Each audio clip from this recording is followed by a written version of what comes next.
Hello everyone, welcome back to my channel. तो आज के इस वीडियो में हम पढ़ेंगे story the foolish and the weak. So this is part 1। तो आगे बढ़ने से पहले अगर आपने अभी तक मेरे चैनल को सब्सक्राइब नहीं किया है तो प्लीज मेरे चैनल को सब्सक्राइब कर दीजिए, बेल आइकन को हिट कर दीजिए और अगर वीडियो अच्छी लगे तो प्लीज इसे लाइक और शेयर भी जरूर कर दीजिएगा एंड प्लीज वीडियो को पूरा एंड तक देखिए ताकि स्टोरी आपको अच्छी तरह से समझ में आ जाए। तो चलिए वीडियो को स्टार्ट करते हैं। तो इसकी जो राइटर है वो है Madeleine L'Engle. Madeleine L'Engle began writing at the age of 5। तो इन्होंने 5 साल की उम्र से ही लिखना शुरू कर दिया था। Though she had resolved to give up writing by the time she was 40। हालांकि जब वो 40 साल की हो गई तब उन्होंने ये डिसाइड किया कि वो लिखना छोड़ देंगी। शी कंटिन्यूड विद इट, लेकिन उन्होंने अपना जो करियर है राइटिंग का उसे कंटिन्यू किया। Receiving the Newbery medal in 1962 for a wrinkle in time, और 1962 में उन्हें उनके work a wrinkle in time के लिए न्यूबेरी मेडल भी मिला। Her other famous works include a wind in the door, A house like a lotus and a live coal in the sea। तो A wind in the door, A house like a lotus and a live coal in the sea, ये उनके कुछ famous works हैं। तो चलिए story को start करते हैं। Dr. Murray, a physicist researching on the possibility of time travel, goes missing while on a secret mission। तो डॉक्टर मरी जो है वो एक फिजिसिस्ट हैं जो कि रिसर्च कर रहे हैं टाइम ट्रैवल की पॉसिबिलिटी को, इस चीज को कि समय यात्रा की जा सकती है या नहीं, इस चीज पर वो रिसर्च कर रहे हैं। और वो जब एक अपने सीक्रेट मिशन पर थे तब वो अचानक से क्या हुए, वो गायब हो गए। Most people think that he is dead. तो ज्यादातर लोगों ने ऐसा सोचा, उन्हें ऐसा लगा कि डॉक्टर मरी जो है वो मर चुके हैं। His children Megan Charles refuse to believe this, और उनके जो बच्चे थे डॉक्टर मरी के, मेगन चार्ल्स, वो इस बात को मानने से इनकार कर गए कि उनके फादर जो है वो मर चुके हैं। वो इस बात को नहीं मान रहे थे। However, and resolved to bring him back, और उन्होंने डिसाइड किया कि वो अपने फादर को वापस लेकर आएंगे। With the help of their friend Calvin and 3 wise and ageless women, Mrs. Who, Mrs. Witch and Mrs. Watson, beings from a separate universe, the children learn that their father has been hiding on the distant planet of Camazots to avoid being enslaved by a powerful machine called IT।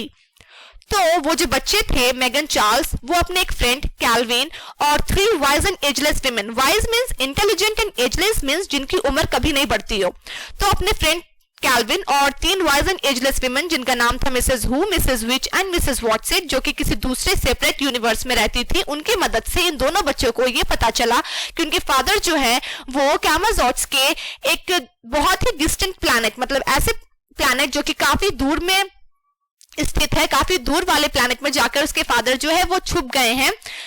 किस लिए छुप गए हैं? So that वो IT नाम का जो powerful machine है उसके गुलाम बनने से बच सके। Which reads and controls the brain of every thinking person around it। और वो जो मशीन है उसका काम क्या है, वो क्या करती है, वो इतनी पावरफुल है कि वो अपने आसपास जितने भी लोग हैं जो कि अपने ब्रेन में, अपने माइंड में कुछ भी सोच रहे हैं, वो उनके ब्रेन को और माइंड को क्या करती है, कंट्रोल कर लेती है। Megan Charles travel to Camazots and childishly confront IT to destroy its vicious power। उसके बाद मेगा और चार्ल्स जो है वो कैमाजॉट्स जाते हैं और चाइल्डिशली यानी कि बच्चों की तरह बेवकूफी करके आईटी के साथ कन्फ्रंट करते हैं और उसे कहते हैं कि वो उनके विशियस पावर को, यानी कि आईटी का जो विशियस पावर है, दुष्ट पावर है, उसे डिस्ट्रॉय कर देंगे। Charles falls prey to it instead. Charles जो है वो फॉल्स प्रे मींस उस मशीन का जिसका नाम आईटी है उसका शिकार बन जाता है। While Meg is saved by the timely appearance of her father and 3 wise women, जबकि मेग जो है उसे उसके फादर और 3 वाइज वुमेन वक्त पर आकर, बिल्कुल सही वक्त पर आकर बचा लेते हैं। Meg feels guilty that she was unable to protect her brother and is confident that she can save him। Meg को गिल्टी फील हो रहा था कि वो अपने ब्रदर को प्रोटेक्ट नहीं कर सकी, उसका ब्रदर जो है वो उस मशीन का शिकार बन गया, लेकिन वो कॉन्फिडेंट थी कि वो अपने ब्रदर को बचा सकती है। Meg walked slowly around the great table to Mrs. Watson and asked, "Are you going with me?" Meg जो है वो धीरे धीरे ग्रेट बड़े से टेबल के पास जाती है जहां की मिसेस वॉटसन बैठी हुई होती हैं और उनसे वो पूछती है कि क्या आप मेरे साथ चल रही हैं? No, only Mrs. Witch। तो वो रिप्लाई करती है मिसेस वॉटसन कि नहीं, सिर्फ Mrs which. The momentary vision and faith that had come to Meg dwindled। Momentary means brief, यानी कि छोटा सा। तो जैसे ही मिसेस वॉटसन जो है वो ना कहती हैं तभी मैक का जो मोमेंटरी विजन था, थोड़ी देर का जो विजन था और थोड़ा सा जो फेथ था कि वो अपने ब्रदर को सेव कर लेगी, वो ड्विंडल्ड हो जाता है, मींस कम हो जाता है। But suppose I can't get Charles Wallace away from IT, तो वो मिसेस वॉटसेट को कहती है कि अगर आप नहीं चलेंगे मेरे साथ, अगर ऐसा हो गया कि मैं अपने ब्रदर को, चार्ल्स वॉलेस को आईटी से नहीं सेव कर सकूं, उससे नहीं बचा सकूं, तो stop. Mrs Whatsit held up her hand. तभी मिसेस वॉटसेट ने अपना हाथ उठाकर मैक को रिप्लाई दिया, स्टॉप, रुको। We will not let you go empty handed, हम तुम्हें खाली हाथ नहीं जाने देंगे। I give you my love, Meg never forget that, my love always. और वो कहती हैं कि मैं तुम्हें अपना प्यार दूंगी, मैग कभी भी ये मत भूलना, मेरा जो प्यार है, मेरा जो लव है, वो हमेशा तुम्हारे साथ है। Mrs who, eyes shining behind spectacles, beamed at Meg. Beamed means smiled brightly, बहुत ही ब्राइट तरह से स्माइल करना। मिसेस हु की आंखें जो है वो स्पेक्टिकल्स के पीछे से, यानी कि चश्मे के पीछे से चमक रही थी और वो मैग को देखकर एक ब्राइट सी स्माइल दे रही थी मैग को। Immediately Meg was swept into darkness, into nothingness, और तभी मैग जो है वो swept into darkness, एक अंधेरे में बह गई।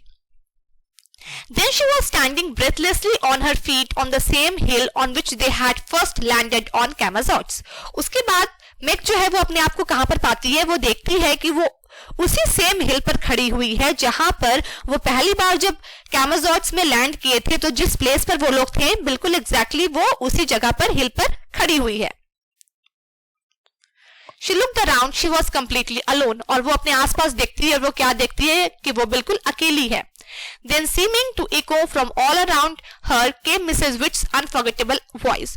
उसके बाद उसे एक गूंज सुनाई देती है, एक इको सुनाई देती है जो कि मिसेस विच की आवाज होती है, और वो आवाज बिल्कुल अनफॉरगेटेबल होती है, मतलब ना भुलाने वाली होती है।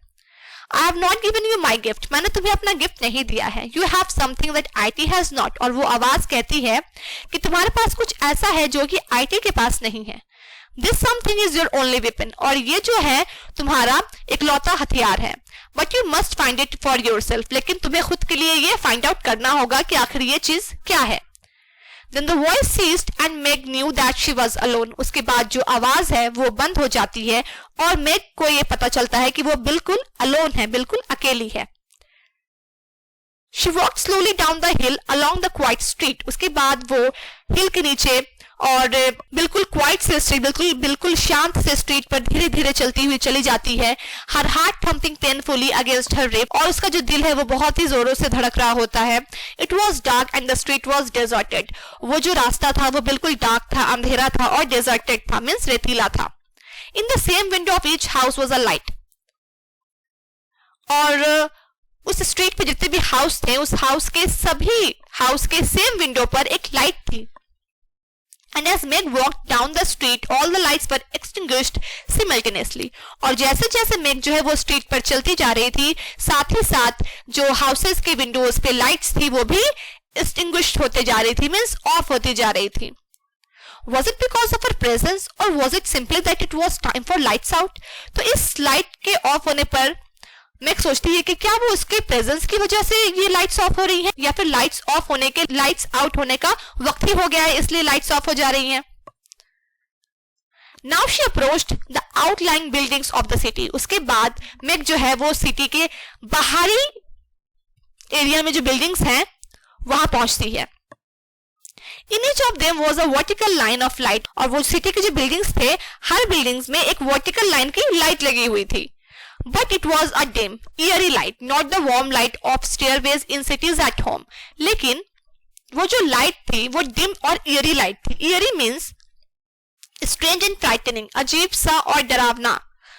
तो वो जो लाइट थी बिल्डिंग्स में वो कैसी लाइट थी? डिम लाइट थी, मीन्स उतनी ब्राइट नहीं थी, और डरावनी स्ट्रेंज लाइट थी। वो वैसी लाइट नहीं थी जैसे कि शहर में स्टेयरवेज पर जो लाइट्स होती हैं, वार्म सी लाइट, वो वैसी लाइट्स नहीं थी, वो थोड़ा ईयरी लाइट्स थी। What have I got that IT hasn't got? She thought suddenly. तभी वो अचानक से सोचती है कि आखिर मेरे पास ऐसा क्या है जो IT के पास नहीं है। IT isn't used to being resisted. IT को इस चीज की आदत नहीं है कि कोई उसका विरोध करे। Father said that's how he managed. Father ने कहा था कि इसी तरह से वो मैनेज करते हैं। I have to resist IT by myself. मुझे खुद से IT का विरोध करना होगा। IT just isn't used to having other people resist, क्योंकि IT को इस चीज की आदत नहीं है कि कोई उसका विरोध करे. It was not far to the great dome which housed IT. तो मेग अब उस जगह से ज्यादा दूर नहीं थी जहां की IT प्लेस्ड था, जहां की IT रखा हुआ था.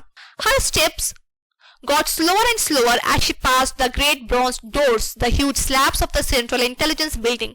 तो जैसे ही मेग जो है वो बड़े बड़े ब्रॉन्ज डोर्स को पार कर रही थी और सेंट्रल इंटेलिजेंस बिल्डिंग के बड़े बड़े स्लैब्स को, बाहर जो सीमेंटेड एरिया होता है उसे स्लैब्स कहते हैं, तो जैसे ही वो बड़े बड़े स्लैब्स को पार कर रही थी तो उसके जो स्टेप्स है, उसके जो कदम है वो स्लो होते जा रहे थे क्योंकि उसे डर भी लग रहा था. As she finally saw ahead of her the strange light pulsing dome of IT. Pulsing means throbbing steadily, means लगातार धड़कना. तो जैसे वो आगे बढ़ती है तो वो क्या देखती है कि जिस बिल्डिंग में IT प्लेस्ड है, जिस बिल्डिंग में IT रखा हुआ है, उस बिल्डिंग का जो डोम है, मीन्स गुंबद है, वो उस डोम से, उस गुंबद से एक स्ट्रेंज लाइट निकल रही है और वो जो लाइट है वो पल्स कर रही है, मीन्स कंटिन्यूअसली वो लाइट धड़क रही है. So that's all. होप आपको यहाँ तक स्टोरी अच्छी तरह से समझ में आ गई होगी. अगर आपका अभी भी कुछ डाउट्स है then go through the video one more time and rest of the story I will upload in my next video very soon. अगर वीडियो अच्छी लगी हो तो please like, share, comment, subscribe and hit the bell icon. We'll meet in our next video very soon. Till then, bye.